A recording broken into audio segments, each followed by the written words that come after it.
guys, it's me again for the second of today's videos. As here we go with Brazil as the first people to kind of be able to pinpoint living in Brazil entered around 10,000 BC as they were hunter-gatherers and as they kind of like hunted manatees, as they also fished in rivers near the coast and collected shellfish, as the first Brazilians also collected plants.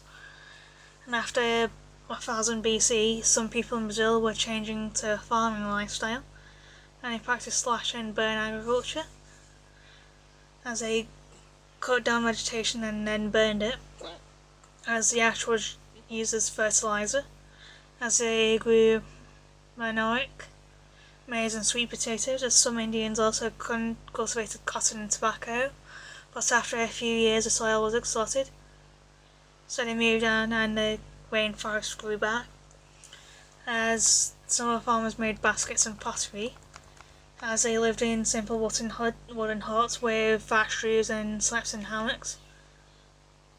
But some continued to live a hunter-gatherer lifestyle, as the Portuguese discovered Brazil quite by accident, as Pedro Alvares Cabral landed on the 23rd of April 1500. And then again in 1501, Amedeo Vespucci led another expedition to the new land, but at first the Portuguese showed little interest in Brazil. And those merchants set up coastal trading stations and they exported Brazil wood, but the French also began to trade with the Brazilian Indians. Alarmed by French interest, the Portuguese founded a colony and strengthened their claim in the area. In 1530, the men led by Martim Alfonso de Souza made the first settlement at São Vicente, and then in 1550 the king divided the coast of Brazil into 15 areas, as he granted them to Portuguese nobles and merchants on conditions they encouraged settlers to Brazil. But there were few settlers over the next few years, and in 1540 the king united Brazil and made Salvador its capital, as a governor-general called Tom de Souza was appointed. As Brazil began to show growth when sugar was introduced in the late 16th century, and in 1549 the king united Brazil and made Salvador the capital. I said that bit, but Brazil became Europe's main supplier of sugar, as the sugar industry boomed in the 17th century upon the backs of African slaves. But like all places, there was no resistance to kind of the diseases we brought over. But in the 17th century the Dutch decided to take parts of Brazil for themselves, as they attacked the capital, Salvador, in 1624 and 27. Both times they were repulsed, and in 1630 they landed further north, as they were able to occupy some of the territory till 1654.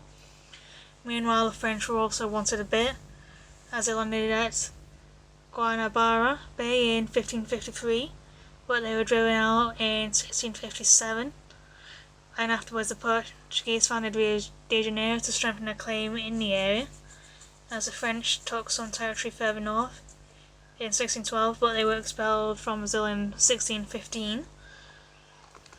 And in the late 17th century the sugar industry in Brazil became less important, but in 1659 gold was discovered, as another source was discovered in 1719, and the discovery of gold led many people to settle in the interior of Brazil as the population shifted, and as a result the castle was removed to Rio de Janeiro in 1763.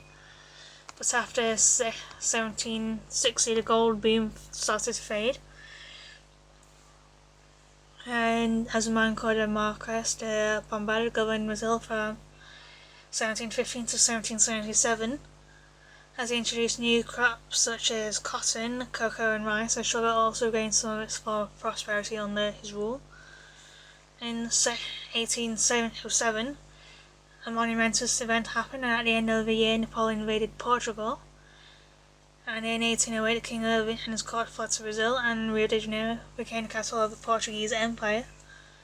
As the population grew rapidly, as the new public buildings were erected and the new theatres and libraries were built. As the king also tried to encourage the Brazilian economy, and in 1808 he lifted a ban on manufacturing industry in Brazil, as it also allowed Brazilians to trade freely with friendly nations, not just Portugal, as many European craftsmen and artisans kind of went to Brazil.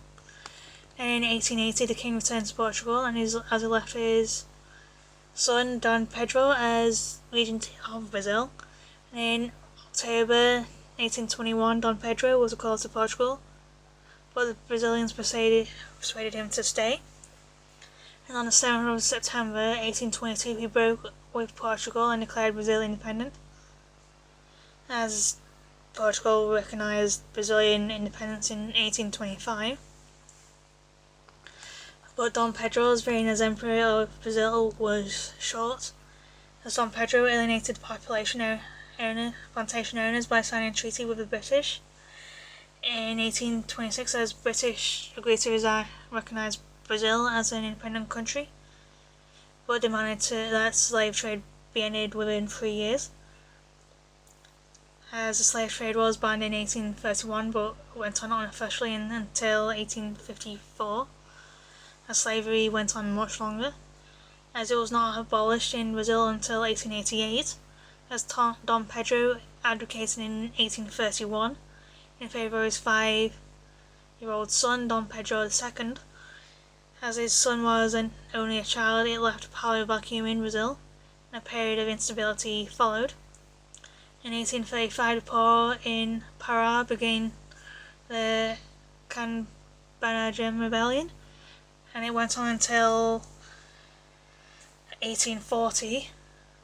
And meanwhile another rebellion began in Bahia in 1838. In the face of unrest, Dom Pedro was crowned in 1840, even though he was only 14, as he was proved to be a capable ruler and restored order. And from 1864 to 1870, Brazil and their allies in Uruguay and Argentina, which I'll be covering this Friday, fought a bloody war with Paraguay, which we'll be covering soon. It was called the War of Triple Alliance, and began when Paraguay invaded Uruguay, as it ended in a victory for Brazil, but its allies but there was a terrible price that had been paid, as Brazil experienced a coffee boom, and Scotch was first grown in Amazonia in 1727, and in the late 18th century it was spread across Brazil, and from the mid-19th century began to boom. As from 1830 to 1964, coffee was Brazil's main export. And in the 1870s and 1880s, a network of railways was built across Brazil, which made it easier for transport coffee to the ports for exports. And from the mid-19th century, rubber industry also grew, as cocoa was also an important industry.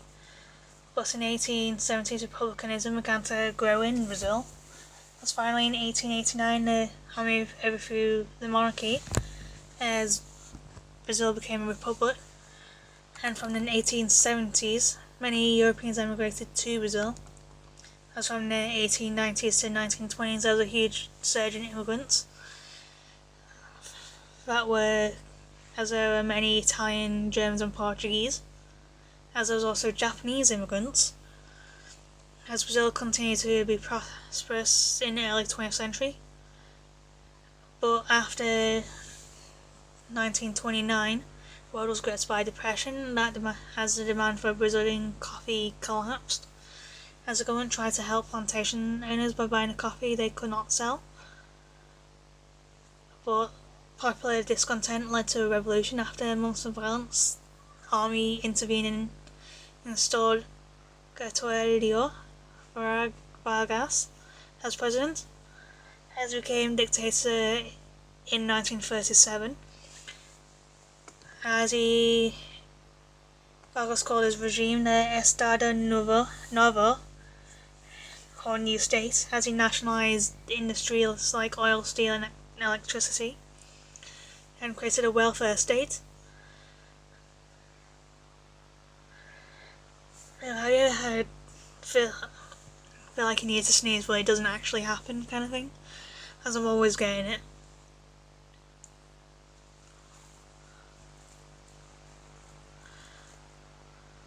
As he also created a welfare state, as he promoted industrial growth within Brazil.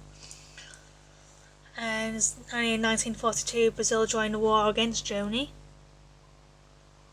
As in 1944 some Brazilian soldiers were sent to Italy to fight the Germans.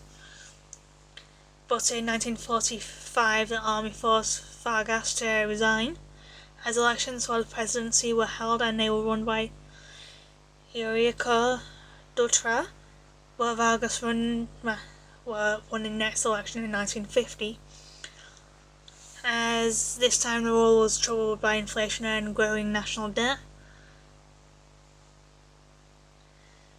And in August 1954 the army demanded that he resign. Vargas resigned, but he shot himself instead. Rest in peace. Another election was held and Juscelino Kubitschek won, and in 1960 he created a new capital in Brasilia, and was followed by Jânio Quadros, who resigned after only 7 months, as he in turn was succeeded by João Goulart. But in early 1960s Brazil was facing worsening economic problems, and in 1964 the army staged a coup, as all political parties except 2 were banned and trade unions were suppressed, as the media was strictly controlled. And in the late 1960s and early 1970s military rule became even more repressive, as the repression coincided with a wave of urban guerrilla warfare. But there was also a period of rapid economic growth, where it became known as the Brazilian economic miracle, as the economy grew more than 10% a year during that period. But still not everyone benefited from it, as many were still poor. As worse in the 1970s, inflation began to climb steeply, as unemployment also rose in Brazil. And in the 1970s, military rule in Brazil became a little less repressive. After workers went out on strike in Sao Paulo in 1977, trade unions were allowed once again.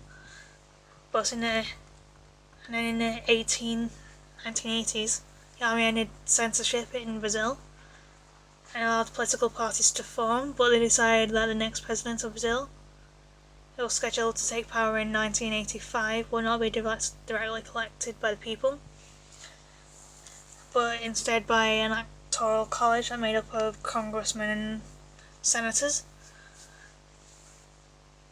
As the electoral college would elect a president favourable to them, but it did not turn out that way, as a man called Tancredo Neves was elected, and in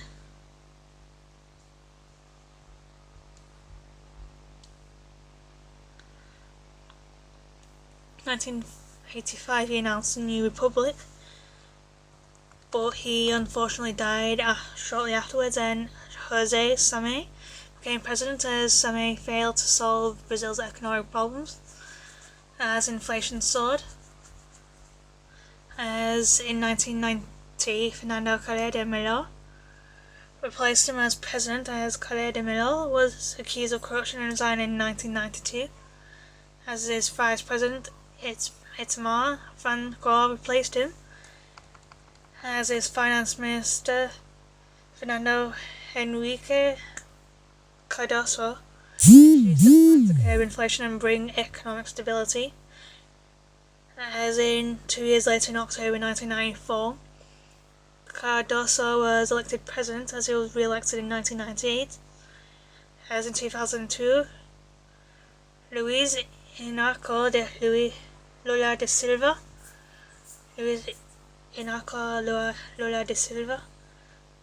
known as Lula, was elected president of Brazil.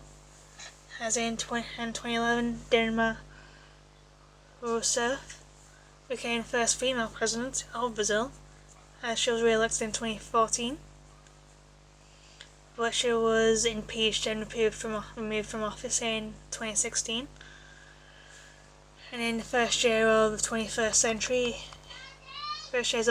century, Brazil was developing rapidly, but in 2015 and 2016, Brazil saw its economy shrink. But from 2017 onwards, the economy began to begin to grow again, as car manufacturing and all that is an important industry, among others like iron and chemicals. There was a sharp incline of the population, as the population stands above 207 million. So yeah. And then there's also Ayara, who's known as the Mother of Waters, as Ayara is said to be a beautiful brunette mermaid with black hair and brown eyes, as she attracts men with her beautiful and irresistible singing, which echoes through the waters and forest as the victim follows Ayara to the bottom of a river, a place from where he never returns. And the few who escaped go slightly cuckoo due to the mermaid's spells. And in this case, legend says only a ritual performed by a shaman can free the man from the spell. And so don't go looking for mermaids, they may just make you go cuckoo or kill you. So yeah, bye for now.